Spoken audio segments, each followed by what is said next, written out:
Goedenavond en welkom bij de Q&A hier na de film. On va faire l'interview en français. Indien er vragen zijn voor vertalingen van het Frans naar het Nederlands, steek uw hand op en dat zullen we dan doen. Het interview zullen we in het Frans doen.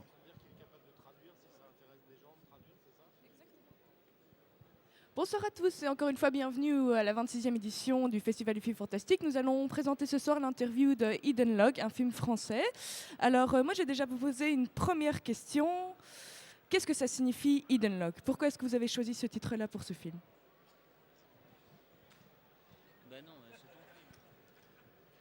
Je sais pas. Non, parce qu'en fait, log, ça veut dire la racine. Et c'est ce qui permet en informatique en fait, de remonter à l'étape précédente. Et comme le film est une remontée à travers à chaque fois des étapes précédentes, voilà. Et Eden parce que voilà, le film raconte ça. Écoute, c'est super. Et je peux vous demander pourquoi vous avez choisi ce projet-là, Hidden Log, une chose très futuristique, c'est difficile à dire ce que c'est. Je sais pas. Non, très franchement, je sais pas trop en fait. Les choses s'imposent à vous plus que vous les choisissez quoi. Je sais pas. C'est des sujets qui m'obsèdent depuis longtemps, des thèmes qui m'obsèdent depuis longtemps. Et à l'arrivée, on brode autour, mais très franchement, je suis bien incapable de répondre à ça en fait. Ça m'intéressait pas de raconter autre chose que cet univers-là. Et à chaque fois, ça gravite là-dessus, sur où est-ce qu'on vient, où est-ce qu'on va, est-ce que notre histoire à nous est une boucle. Enfin, c'est ça qui m'obsède, quoi. Je sais pas trop quoi dire, en fait. Mais j'ai vu sur votre site internet, qui est très très bien fait d'ailleurs, je dois le dire, que vous aviez fait beaucoup de dessins préparatoires pour le film. C'est exact? C'est vrai.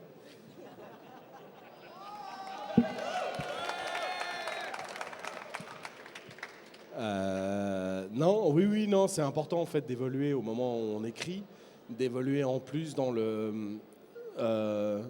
d'essayer de construire en même temps qu'on écrit. C'est-à-dire d'essayer de voir si l'univers qu'on écrit tient un petit peu la route visuellement. Ce sont des films qui sont aussi...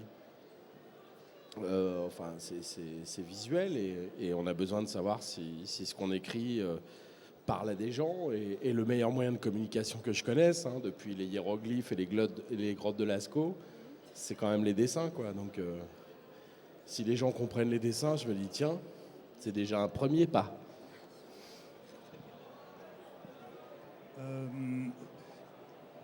Ce qui m'a plu dans le film, c'est les décors. Il y a un truc qui vous a plu? Non mais c'est énorme. Mais il y a quelque chose, j'ai dit. Il y a quelque chose. Non, ce qui m'a plu dans le film, ce sont les décors. Il y a beaucoup de fer. Il n'y a que les décors qui vous ont plu? Non, mais les décors, ils étaient où? Vous avez trouvé ça où? Vous avez fait les décors?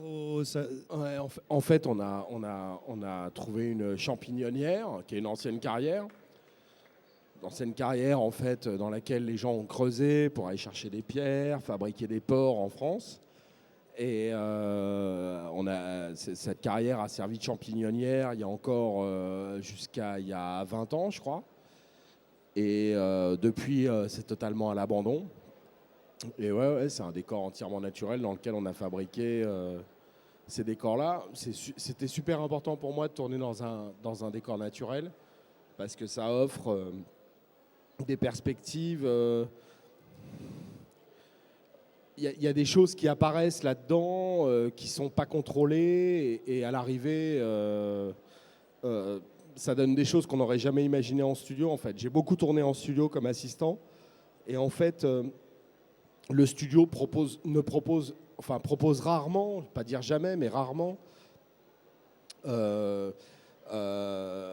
est contrôlé, quoi. Tout est sous contrôle. Et l'avantage d'un terrain en extérieur, de tourner dans un vrai décor, naturel, c'est qu'on est obligé de composer avec, et de ça naît des choses insoupçonnées à l'écriture, quoi. Et c'était des conditions assez dures pour tourner? Alors là, pour le coup, j'ai un petit peu envie de céder la parole à mon camarade comédien, parce que moi, j'étais personnellement assis derrière un combo avec un blouson, et c'était dur pour moi, mais c'était encore plus dur pour celui qui est devant. Oui, c'est ça que je voulais demander au Clovis. Clovis, vous allez faire toujours, toujours ça? Non, une demande. Ça me semble que c'était très exigeant de faire ce film. Très physiquement, je veux dire. Oui. Bonsoir déjà. Bonsoir à tous. Non, on ne peut pas dire que l'endroit où on tournait était effectivement très beau, mais c'était assez... Enfin, c'est de l'anecdote, en même temps on s'en fout un peu. Ce qui compte, c'est après le film. Mais si ça vous intéresse, ça caillait, c'était un peu dégueulasse. Toute l'équipe faisait ses besoins pas loin du premier décor, mais ils ne savaient pas qui pissait sur le deuxième décor. Et il s'avère que moi j'ai rampé, je connais l'équipe en fait de manière très proche, beaucoup plus proche qu'ils ne le pensent. C'est-à-dire que je me suis retrouvé d'abord donc à être dans, l'urine commune de l'équipe. Et ensuite, on a tourné par exemple le Grand Escalier, et c'est les réserves de merde de Paris. Donc ils l'ont vidé gentiment pour qu'on puisse s'en servir. Et là, j'ai rampé dans la merde de tous les Parisiens. Donc je connais maintenant tous mes concitoyens très très bien. Et je peux... Non, voilà, c'était un tournage formidable parce que très sincèrement avec Francky, on s'aime beaucoup, et avec Cédric, le producteur, on était très liés avec tout le reste de l'équipe. Mais c'est pas le tournage le plus luxueux et le plus agréable en termes d'environnement, qui a été le plus sain, quoi. On peut pas dire. Je peux vous demander aussi, l'atmosphère, c'est très bizarre. Quand ils ont fait le tournage, cette ambiance était créée comment? Comment tu te mettais dedans, dans cette que tu ne savais pas où aller Mais disons que il y a beaucoup de choses. Alors pour le coup, les conditions aident là, parce que par exemple on a tourné à peu près, pas tout à fait, mais à peu près dans l'ordre.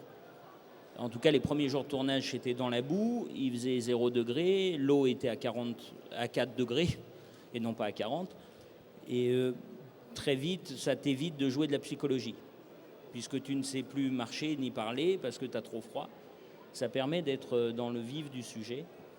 Et finalement, tu n'as qu'une envie, c'est de sortir. Donc, j'ai compris le personnage assez rapidement. L'idée n'était pas d'y amener forcément... une notion qui aurait à voir avec de la psychologie, mais en revanche, de trouver cette part. Alors, c'est difficile de parler d'un film que vous avez vu, parce que je me dis, ça se trouve, c'est parce qu'il se voit, donc j'ai peur de passer pour un con.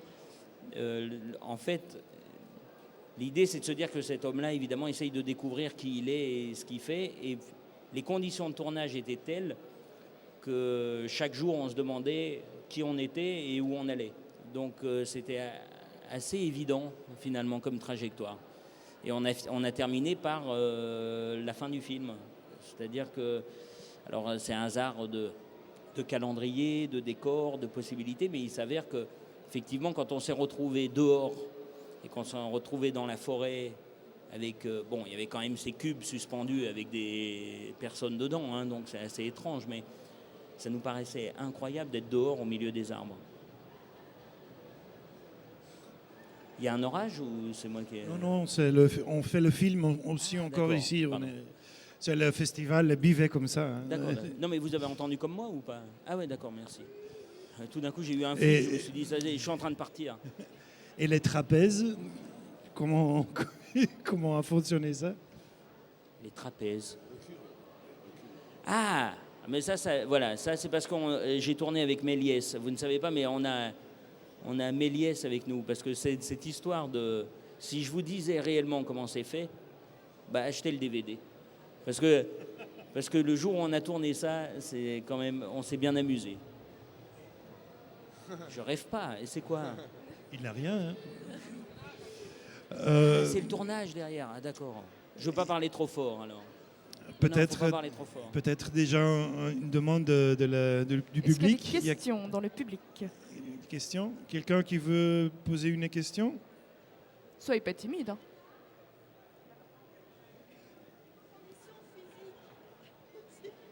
Niveau conditions. Ok. Vous m'entendez? Oui. Point de vue conditions physiques, est-ce que vous avez eu besoin d'un entraînement particulier ou d'un régime particulier pour pouvoir jouer de son corps et de son physique comme ça? Ça a l'air très physique et très dur, donc est-ce que ça demandait un travail particulier à ce niveau-là? Non, pas particulier, mais il s'avère que je pense que... alors, je dirais que moi, d'une manière générale, j'ai tendance à faire beaucoup de sport et tout ça, et je pense que pour ce type de film, ça m'aide.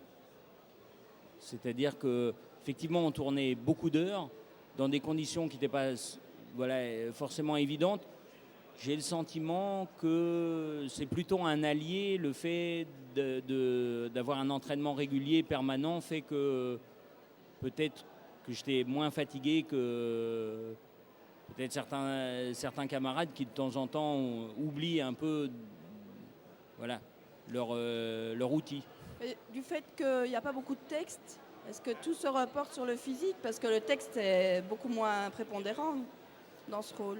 Alors je dois dire que là j'y suis pour quelque chose parce que avec Franck, au départ quand on parlait avec Francky et qu'il me montrait on parlait du scénario et tout ça, je dois dire que moi j'étais un peu radical aussi avec Franck, c'est-à-dire que j'avais l'envie que le personnage ne parle pas du tout. Et puis Franck aussi, mais petit à petit avec Cédric, avec Franck, on a parlé en se disant il faudrait quand même qu'il y ait une forme d'expression orale à certains moments. Et pour être très sincère, de temps en temps, je trouve que dans certains films, alors tout dépend des personnages, il y a des personnages qui sont très volubiles et qui tiennent sur le langage, et il y a des personnages qui, à mon avis, ne tiennent pas sur le langage, et notamment celui-là est plutôt même à la recherche de sa voix, donc j'avais plus l'idée de se dire que c'était peut-être plus intéressant s'il ne parlait pas du tout. Il s'avère que c'était un peu radical et qu'on est arrivé à une sorte de compromis, quoi. Mais déjà, j'ai le sentiment qu'il parle beaucoup trop dans le film. Si je devais m'écouter, je me dis, il ne peut pas parler, a priori. Donc, souvent, le langage dans ce type de personnage a tendance à faire redondance avec ce qui est en train de se passer. Je trouve ça insupportable quand quelqu'un fait j'ai soif, je vais boire. Eh ben, dis donc, ça fait du bien de boire un coup. Je me dis, c'est un peu chiant, je t'ai vu boire, j'ai vu que tu avais soif et tu es en train de me le dire, c'est un peu... voilà. Donc on avait un peu l'idée d'être un peu plus radical sur le truc. Voilà, donc c'est un personnage qui parle assez peu, mais déjà pour moi, il est très bavard. Merci. Autre question là-bas? Oui, bonjour. Ça a été une envie de rejouer tant avec Cédric que vous avez rencontré sur Scorpion que Franck sur Centrale Nuit. Ah oui, ça a été une envie, ouais, ça c'est sûr. Mais disons que voilà, on va pas se faire des caresses devant vous là maintenant, mais concrètement, je sais pas ce que vous avez pensé du film et tout ça, mais il s'avère. Pas encore vu. Ah bon, bah oui. Merde alors. Moi je suis convaincu, et j'étais convaincu avant le film, et d'autant plus après le film, que Franck était un cinéaste. Ouais. Et après, chacun fait son trajet avec, mais évidemment que l'envie de travailler avec lui était assez grande, et qu'elle l'est toujours. Et Cédric, on s'est rencontrés effectivement sur Scorpion. J'ai eu je sais pas, cette idée formidable de faire rencontrer Cédric et Francky. Et ils ont fait le film ensemble, moi aussi, et je suis ravi. Je suis ravi parce que c'est deux personnes que j'aime et en qui je crois, donc voilà, je suis super content. Ok, merci.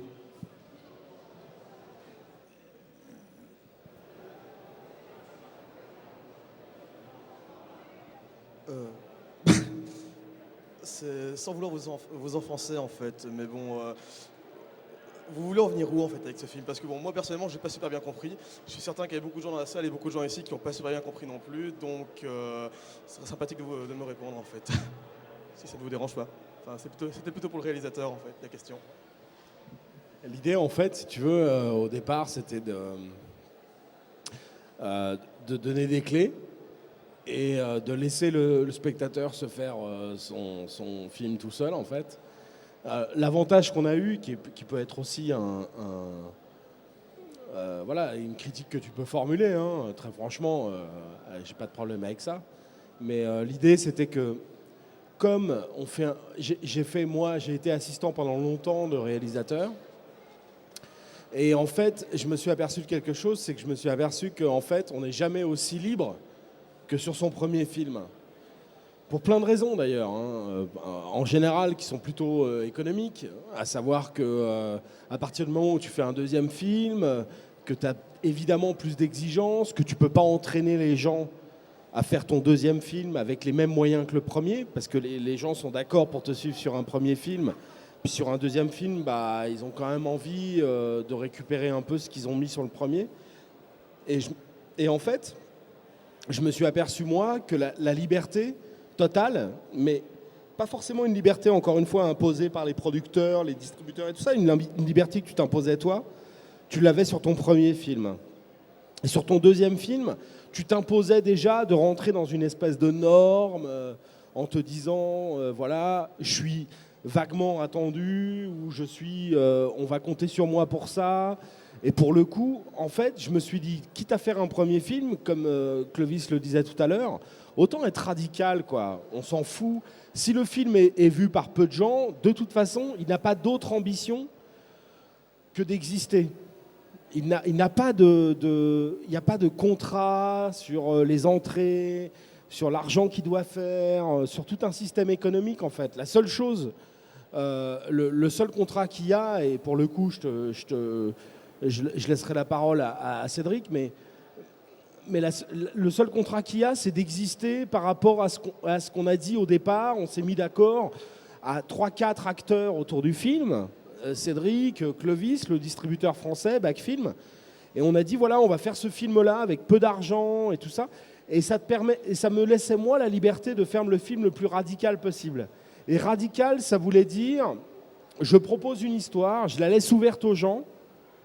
Les gens, ils voient ce qu'ils veulent. Ils y voient une analogie avec la religion, un système politique, tout ce qu'ils veulent. Mais surtout, je leur donne pas l'explication habituelle qui sont en droit d'attendre d'ailleurs. Hein. Encore une fois, j'ai pas de problème avec ça, mais qui sont simplement comme je vois le film à travers le personnage comprend ce qu'il a envie de comprendre et le spectateur aussi. Et c'était pas plus compliqué que ça, en fait. C'est-à-dire, peut-être le personnage n'a pas compris ce qu'il fallait comprendre. Moi, j'ai des personnes en France qui sont venues m'expliquer le film, qui sont venues me dire « t'as voulu dire ça, t'as voulu dire ça ». Et moi, franchement, j'ai pas de problème avec ça. Aujourd'hui, le film, il appartient à ceux qui le regardent. Comme d'habitude, le film n'appartient qu'à ceux qui le regardent. Et à côté de ça, moi, je suis d'accord avec tout. C'est-à-dire que même en l'ayant écrit, je ne suis pas plus... j'ai pas plus les clés du film que celui qui le voit et qui a vu ça, qui me l'affirme. Et très franchement, il a autant raison que moi. Franchement, j'ai pas de souci avec ça. Donc, tu projettes toi ce que tu veux, tu vois toi ce que tu veux, et ça me va super, quoi. Franchement, j'ai pas... moi, plus raison que toi aujourd'hui. Alors qu'il est, quand toi tu vois le film, tu as autant raison que moi. Est-ce qu'il y a d'autres questions dans le public? C'est suite à suite à ce que vous venez de dire, en fait, bon, moi, je veux dire, à titre personnel, ça me pose pas vraiment de problème, mais bon, j'ai l'impression, en fait, que ça reste quand même relativement frustrant pour les spectateurs de voir ça et de se dire à la fin, en sortant, je veux dire, là, actuellement, j'ai la possibilité de vous poser la question, j'ai la possibilité de vous parler, mais la personne qui voit ça en salle, il va se dire, mais j'ai rien compris, putain, je me suis fait gruger de mon ticket de cinéma, quoi. Si l'idée, Ouais. c'est qu'en ayant tout compris et en t'ayant mâché le travail, de t'expliquer bien 150 fois à chaque scène ce que tu devais comprendre, à ce moment-là, en ayant payé ta place et qu'on t'ait bien expliqué à chaque endroit ce que tu devais comprendre, là tu te sens paniqué. Alors franchement, moi je peux rien faire. C'est-à-dire que très franchement, moi j'ai vu des films qui m'ont laissé plus une impression qu'une compréhension. Et franchement, c'est encore aujourd'hui les films qui m'ont peut-être le plus marqué. C'est-à-dire que Par je me exemple, dis pas en regardant ces films-là, je me dis pas le mec qui m'a raconté ça me raconte rien ou machin. Je me dis qu'est-ce que moi, je me mets dans la perspective où moi, le réalisateur, entouré d'un producteur, d'un distributeur, de comédiens, de techniciens, ont voulu me raconter quelque chose. Et si moi, à partir du moment où je comprends pas forcément ce qu'on me dit au premier abord, j'ai pas forcément le réflexe de me dire ils ont rien compris, ils me racontent rien, ils veulent rien me dire. Je me dis est-ce que moi j'ai pas quelque chose à comprendre là-dedans? Est-ce que moi j'ai pas quelque chose à décoder? C'est ça qui m'intéressait dans ce film. Encore une fois, je vais laisser la parole à Cédric, mais l'idée n'était pas d'être compris par tout le monde. L'idée n'était pas de faire un film archi clair pour tout le monde. L'idée était de faire un film avec des codes, avec des clés, avec des strates de compréhension à des endroits encore où les gens plongent ou plongent pas. Et je connais plein de gens qui vont à la fête foraine et qui restent sur le quai du Grand 8 et qui disent je veux pas y aller. Tu vois ce que je veux dire? Il y en a qui ont envie de rigoler et de faire le 3-8, puis il y en a d'autres qui restent sur le quai et qui regardent passer le Grand 8. Et personne n'a tort là-dedans. C'est chacun son choix. donc, une demande, ça veut dire que à vous, ça fait rien si quelqu'un plaît le film ou pas. Non, mais c'est pas ça. Moi, j'aimerais relancer Franck sur quelque chose. Le cinéma, on sait tous ici que c'est évidemment une industrie, qu'il y a beaucoup de films de plus en plus, qu'ils soient européens ou américains. Évidemment, les Américains dominent de loin la proposition parce qu'ils sont beaucoup plus avancés que nous en termes de production, tout simplement. Donc ils ont pas mal d'argent, ils ont beaucoup d'acteurs, un vivier d'artistes super intéressant et c'est pour ça qu'ils sont performants, il n'y a pas de secret.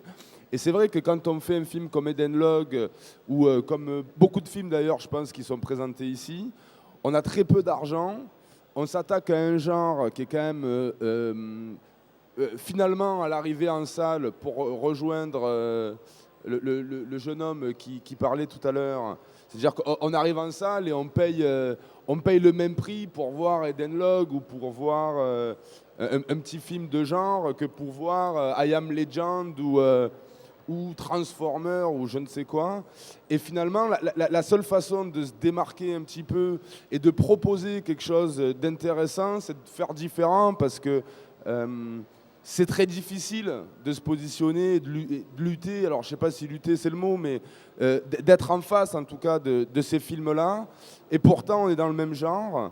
Donc on a peu de moyens, on a besoin d'avoir des idées et surtout de proposer quelque chose de différent. Donc l'aspect radical dont parlait Franck est peut-être une solution pour exister tout connement, hein, pour avoir un truc à raconter de différent, une perception différente. Et c'est sûr que c'est au risque de paumer des gens en route parce que on peut pas faire Minority Report, on peut pas faire un Spielberg avec très peu de moyens et très peu de temps de tournage, tout ça. Donc si on essaye de faire ça, on est vraiment comme des cons parce que là on est dit sous machin. Et on se dit, ah ouais, d'accord, le truc, en fait, c'est tout bidon. Donc, il faut proposer autre chose. Et proposer autre chose, c'est prendre un risque, c'est faire différent. Et au risque, effectivement, de paumer des gens au passage, parce que ça fait partie du jeu. Voilà, tout simplement. Mais on revendique ça vachement, hein. Que ce soit sur les critiques de la presse et des spectateurs, on a souvent eu des gens qui ont beaucoup aimé, parce qu'ils se sont laissés embarquer par le voyage un peu que propose Eden Log. Et c'est vrai qu'il y a un voyage assez flou et assez brumeux. Et puis il y en a qui ont effectivement pas adhéré pour des raisons de code un peu détournés et de code un peu tronqués par moment. Mais nous, on est assez fiers de ça, en fait. Voilà. Oui, j'avais une question. C'était à propos de l'écriture surtout. À propos de l'écriture, est-ce que vous avez suivi une mécanique scénaristique, disons, classique, ou est-ce que vous avez eu une influence forte des jeux vidéo, notamment à propos des codes dont il est en train de parler, des nouveaux codes? Ouais, influencé par les jeux vidéo, je le suis sûrement. Les jeux de rôle, d'ailleurs, les jeux de plateau, beaucoup. J'ai beaucoup aimé ça. J'ai beaucoup aimé ça gamin, c'est vrai. Franchement, adolescent, j'y ai beaucoup joué, j'ai beaucoup pratiqué. Et en fait, je me suis pas posé cette question-là. En fait, j'avais un point de départ.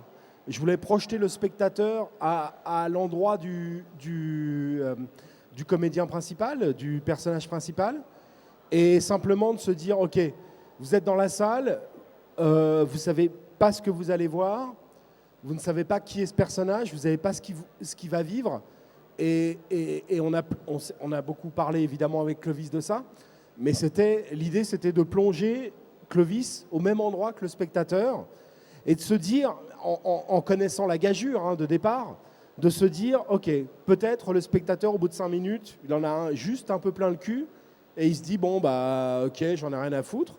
Ou ok, il s'associe à la démarche de Clovis, qui est de se dire, je me projette en lui, et on va découvrir avec lui ce qu'est ce monde, ce qu'est cette aventure, et qu'est-ce qui s'est passé avant. Ensuite, c'est vrai qu'il y a un système de plateau. Alors c'est évident peut-être pour toi qui joues aux jeux vidéo aussi, je ne sais pas. Mais Pas tant que ça. Pas tant que ça, mais en fait, c'est presque comme un road movies, sauf que c'est un road movies vertical. Mais en fait, c'est pas tellement différent quand tu réfléchis d'un Thelma et Louise, où en fait, il part d'un endroit et il va à l'autre, sauf que c'est horizontal, c'est sur une longue bande bitumée, alors que nous, c'est sous forme d'escaliers, d'étages, d'échelles, de paliers. Mais sinon, c'est à peu près la même chose. C'est une forme de road movies verticale, si tu veux, où en fait...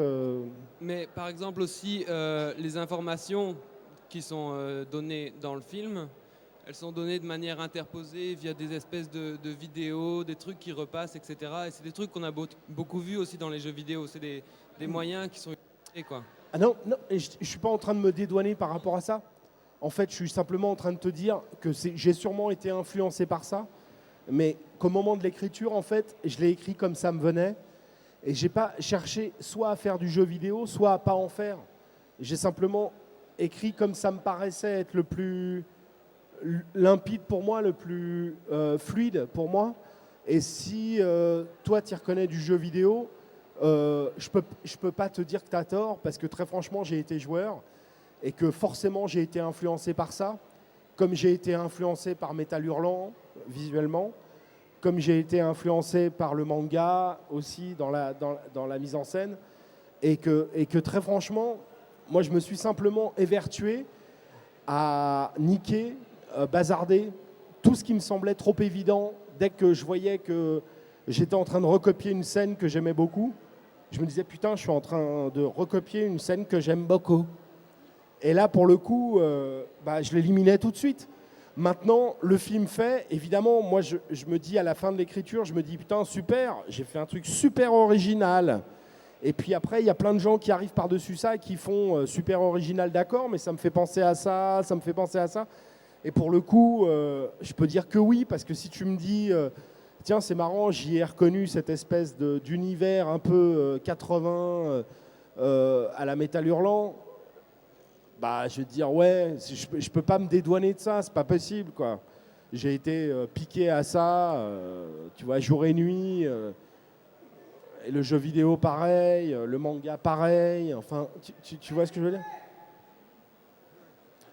T'as envie de rajouter un petit mot, Fabrice?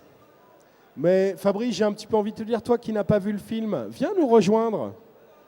Tu as préféré boire des bières, c'est ça? Non, mais... Et j'aurais une autre question pour Cédric, en fait.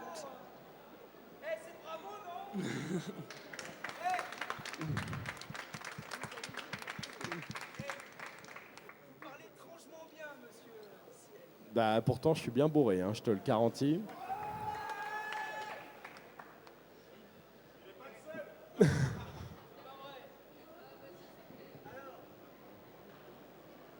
Est-ce qu'il y a encore des autres questions dans le public? Mais bien sûr, lâchez-vous, et j'aimerais ce qu'envie de dire, ceux qui ont envie de poser des questions, venez nous les poser.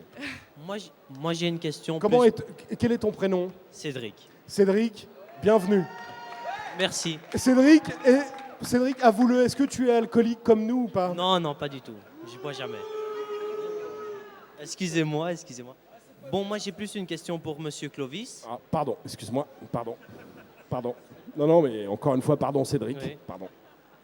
J'aimerais bien savoir, après avoir joué dans un film avec une atmosphère sinistre comme ça, est-ce que vous pensez que le monde dans lequel on vit est plutôt désenchanté ou enchanteur? J'aimerais bien l'avis sur la question. C'est à toi.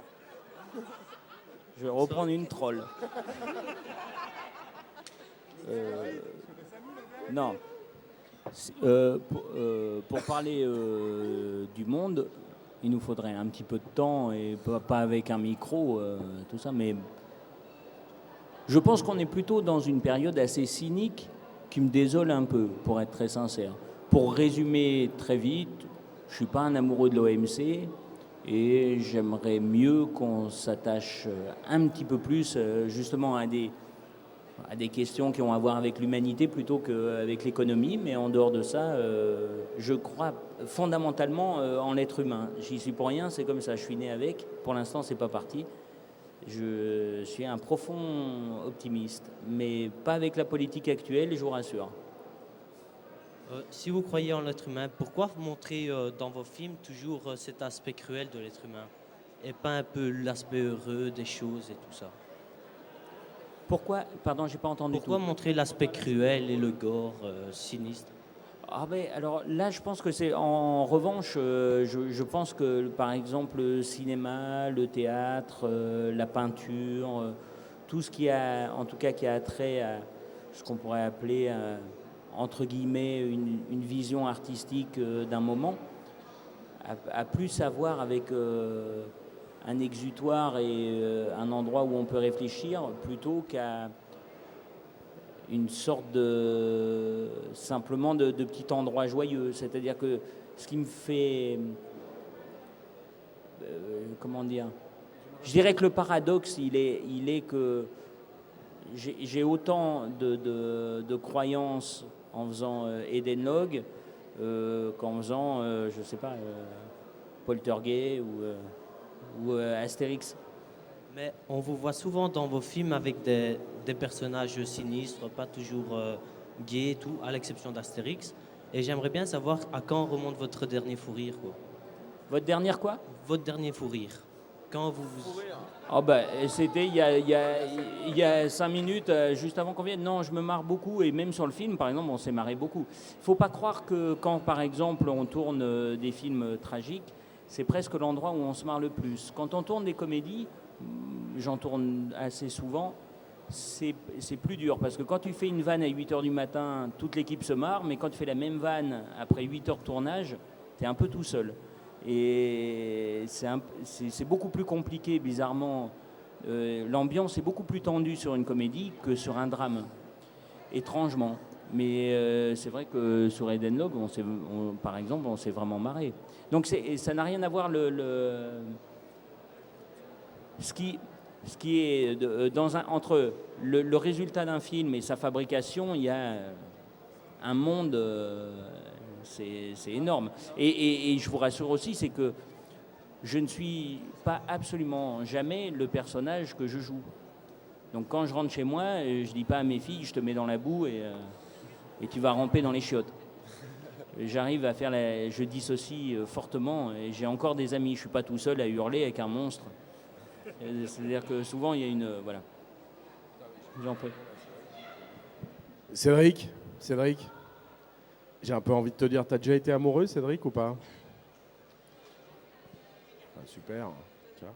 Cédric, je te jure qu'on est vachement plus créatif quand on est malheureux que quand on est heureux. C'est terrible, mais c'est vrai. C'est-à-dire que quand t'es heureux, franchement, en 2 secondes et demie, t'as à peu près raconté ce que tu voulais, ça va, ouais, ça va, super. Et à peu près, ça s'arrête là, quoi. Et quand t'es pas bien, quand t'as des doutes, quand t'es habité par tout un tas de choses un peu négatives, c'est là que t'as envie de raconter le plus, quoi. Et je pense que ça passe aussi par là. Et je pense qu'il y a un paquet de réalisateurs qui, à travers leurs films, comme disait Clovis, se servent de leurs films comme un espèce d'exutoire à tout ce qui ne va pas bien. Et moi, pour avoir travaillé pendant longtemps avec tout un tas de réalisateurs différents, j'ai plus connu des gens inquiets, je ne sais pas comment te dire, mais plus mal à l'aise. J'ai rencontré plus de gens mal à l'aise. Ça ne veut pas dire que ce n'étaient pas des bonnes personnes, mais ils étaient plus habités par des choses qui les dérangeaient que franchement baignant dans un bonheur absolu et tout ça. Et je sais pas pourquoi, hein, mais j'ai l'impression que quand on n'est pas bien, on a plus envie de raconter, on est plus prolixe, on a plus envie de parler, on a plus envie d'écrire, on a plus envie de filmer que quand on est super bien, quoi. Et je soupçonne même un paquet de réalisateurs de se complaire dans cette espèce de malaise pour pouvoir continuer de créer. Tu vois ce que je veux dire ? Et voilà, quoi. Et je pense que la plupart de ces metteurs en scène sont des gens qui cherchent quelque chose de mieux que ce qu'ils vivent tous les jours. Et que ceux qui vivent des choses bien tous les jours, ils n'ont pas spécialement envie d'écrire et ils n'ont pas spécialement envie de filmer. Ok, on fait la dernière demande. Ok, dernière question.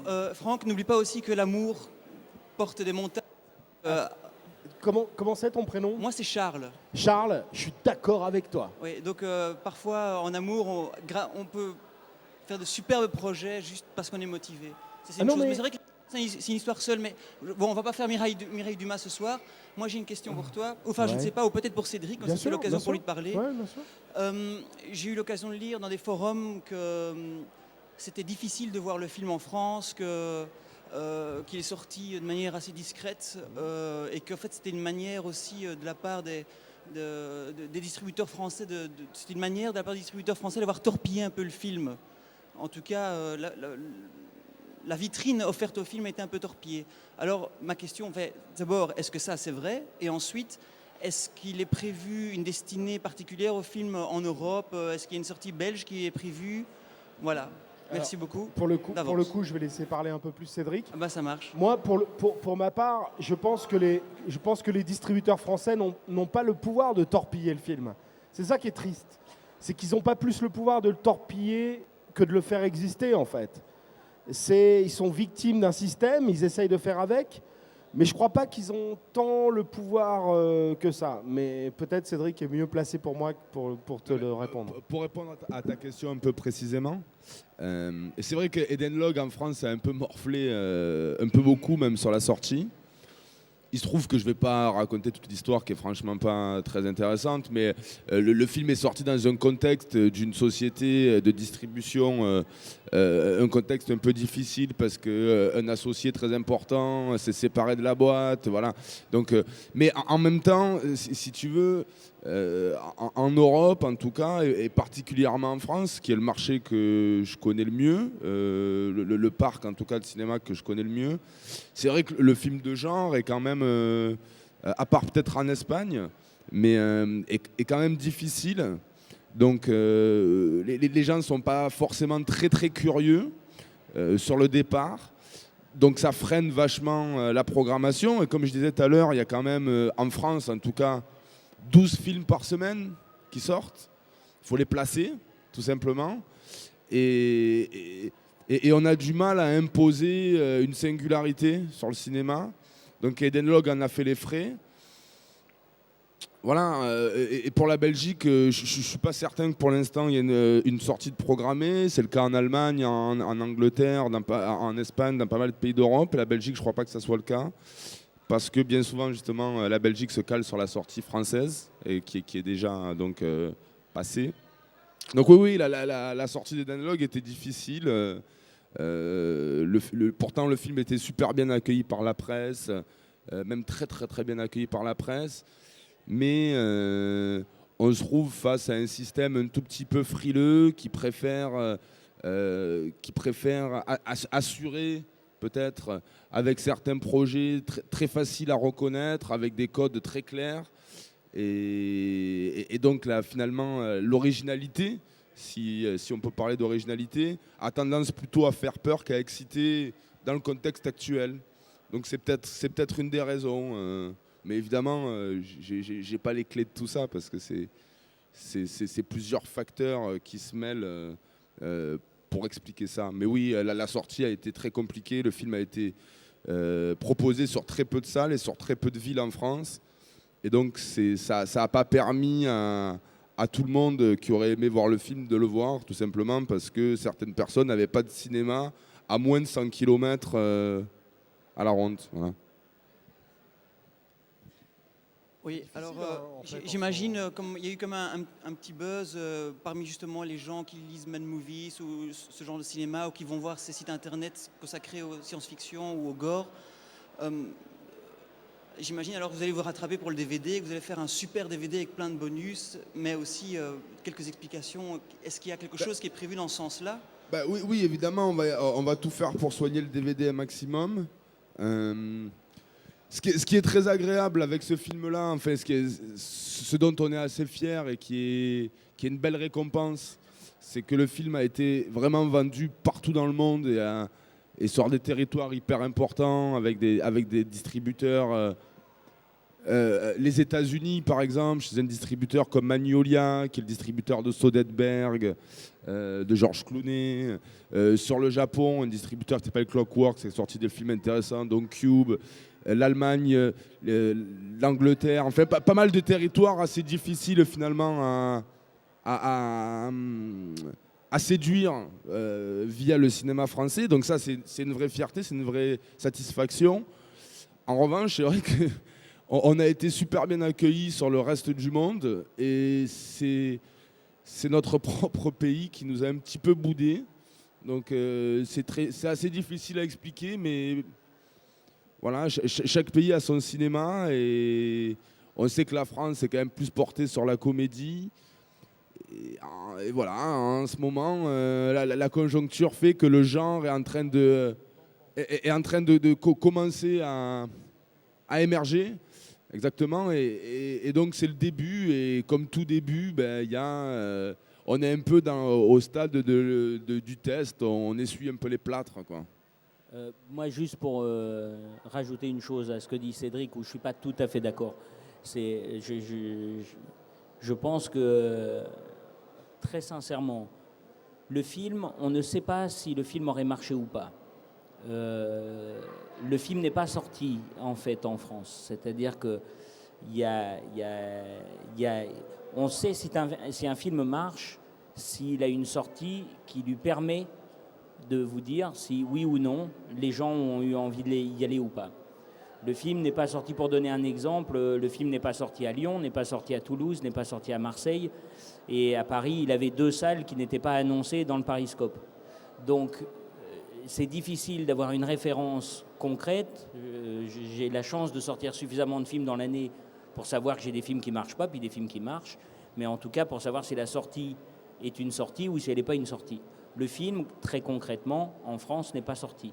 C'est-à-dire que les gens, il y avait une salle à Vesoul, une salle à Chalon-sur-Saône, qui sont des villes très jolies, formidables, mais qui sont à 50 ou 70 km des grandes villes de ces régions.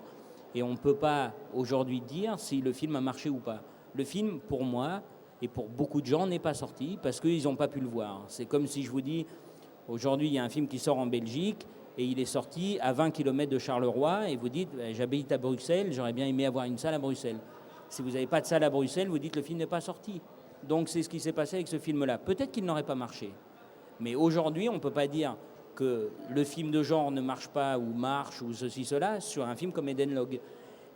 Moi, dans mon expérience personnelle, c'est un film que j'ai coproduit. Je sais que c'est le film que j'ai fait qui est le plus vendu dans le monde.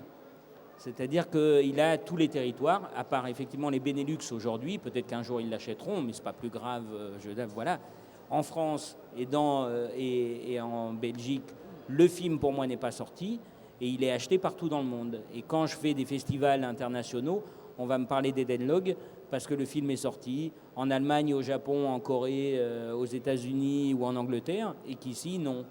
Donc, quand vous posez la question et quand Cédric, de manière très polie, dit le film a eu du mal à tout ça, le film n'est pas sorti. Donc, il a eu une sortie qu'on appelle technique. Il aura, j'espère, une existence DVD. J'espère que les gens curieux le verront et tout ça. Maintenant, c'est fait. De toute manière, on n'est pas là pour pleurer et tout ça. Tout va bien, hein, la vie va bien.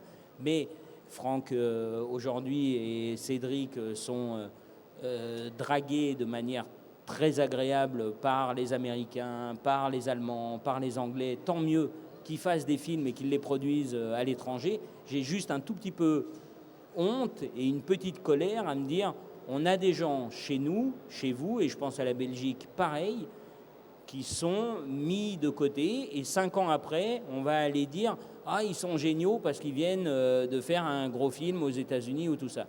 Donc aujourd'hui, ces deux gaillards qui sont là autour de moi, ils sont là en train de s'excuser, de dire bah, « le film n'a pas machin, et ça se trouve dans 5 ans, comme ça risque d'être le cas parce que je suis au courant de certaines choses, bah, on va se dire, ben voilà, maintenant on ne peut plus les toucher, plus les aborder. Je dis, c'est super dommage. Et c'est super dommage qu'un film qu'on a produit, qu'on a fait en France, ou que vous auriez pu faire ici, parce que c'est pareil, le système de production ici est fort et se bagarre pour faire des films. J'ai un tout petit peu honte et ça me fait sourire de côté parce que moi, ça va, je suis pas à la rue, hein, tout va bien. Mais je me dis, c'est juste un peu ridicule. Et qu'après, les gens vont s'arracher à payer des millions et des millions d'euros en disant « S'il vous plaît, faites un film pour nous ». Et tu dis « Mais tu n'as même pas sorti mon premier film ». C'est stupide. C'est le côté cynique dont parlait monsieur sur l'idée du monde aujourd'hui. Je me dis « C'est un peu con, quoi ». Très sincèrement, je trouve ça un peu con.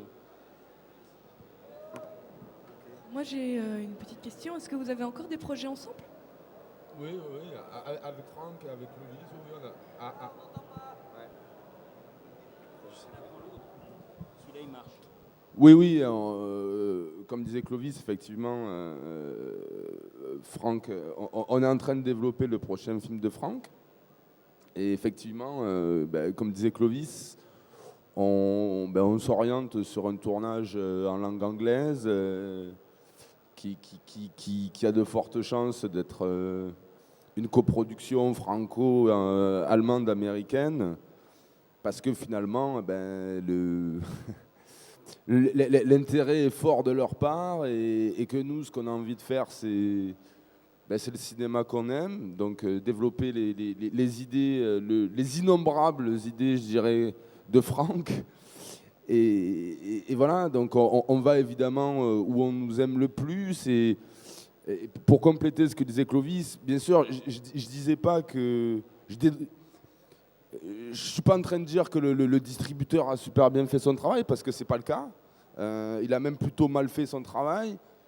En même temps, voilà, c'est le système qui veut ça, et il ne s'est pas battu assez. Sur ce genre de film, il faut se battre 4 fois plus que pour un autre.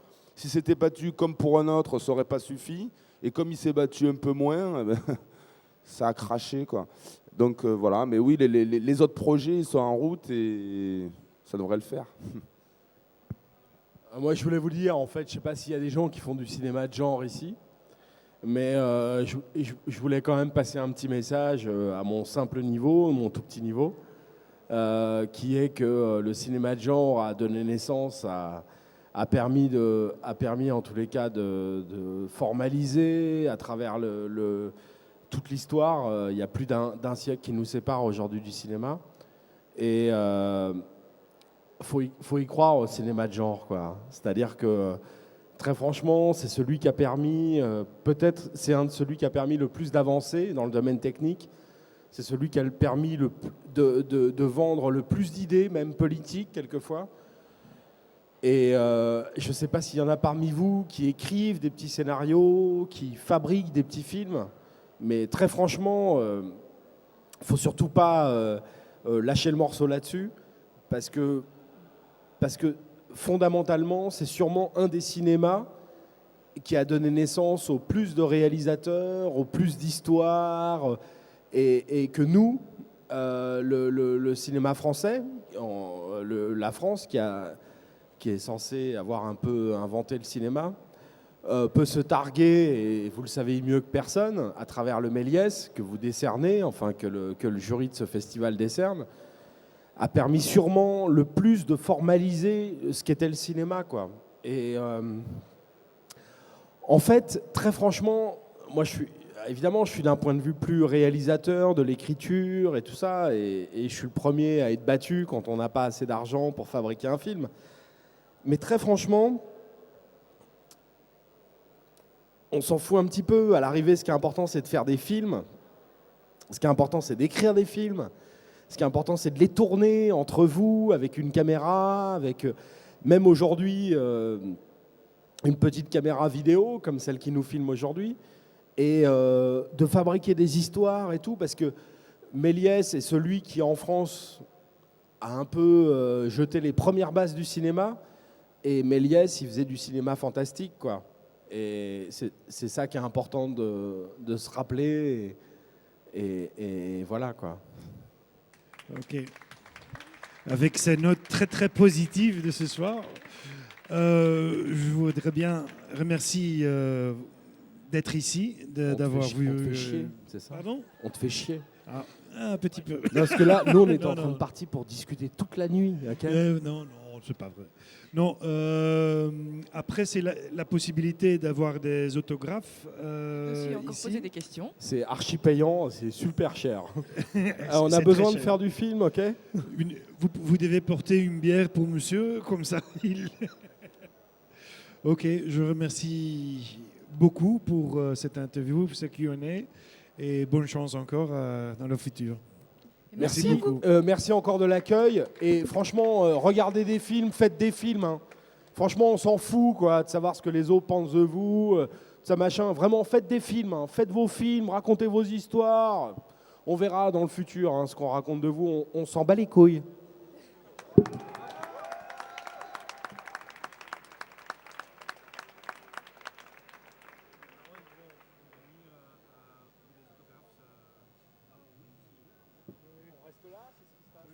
Reste ici, comme ça, ils vont passer avec...